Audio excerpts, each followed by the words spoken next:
بسم اللہ الرحمن الرحیم۔ السلام علیکم ورحمۃ اللہ وبرکاتہ۔ حضرت عبیدہ بن حارث رضی اللہ تعالی عنہ کا قبول اسلام۔ حضرت عبیدہ نے ابتدائی بعثت میں دعوت حق پر لبیک کہا، جبکہ ایسا کرنا ہولناک خطرات کو دعوت دینے کے مترادف تھا۔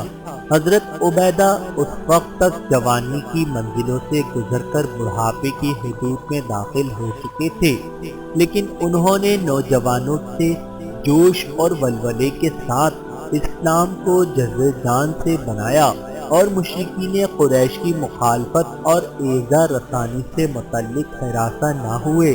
ان کے قبول اسلام کے کچھ عرصے بعد جب مشرکین نے پرستانان حق کے پر عرصہ حیات تنگ کر دیا تو سرور عالم صلی اللہ علیہ وآلہ وسلم نے اپنی مٹھی بھر جانثاروں کے ساتھ حضرت ارقم کے گھر میں پناہ لی۔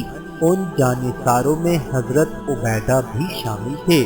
بعثت نبوی کے 7ویں سال جب قریش مکہ نے بنی ہاشم کا بائیکاٹ کیا تو بنو ہاشم مجبور ہو کر شعیب ابی طالب میں محصور ہو گئے اور پورے 3 برس تک بنو ہاشم مصائب و آلام کی چکی میں پستے رہے اور ہر قسم کی سختیاں جھیلتے رہے۔ اس دوران ظالم محاصرین کھانے پینے کی کوئی چیز مسلمانوں کو نہیں پہنچنے دیتے تھے۔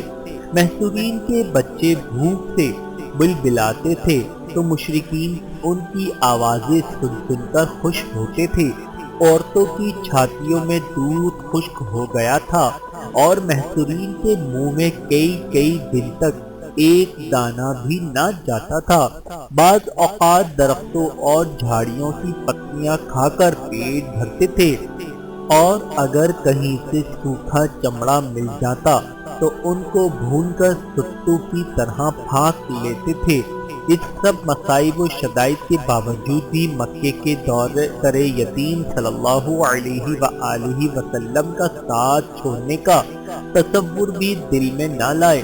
اس محصوری میں حضرت عبیدہ نے شروع سے آخر تک نہایت استقلال اور صبر کے ساتھ حضور اکرم صلی اللہ علیہ وآلہ وسلم کا ساتھ دیا تھا۔ حضرت عبیدہ بن حارث رضی اللہ تعالی عنہ پر اللہ رب العزت کی کروڑوں رحمتیں نازل ہوں۔ آمین ثم آمین۔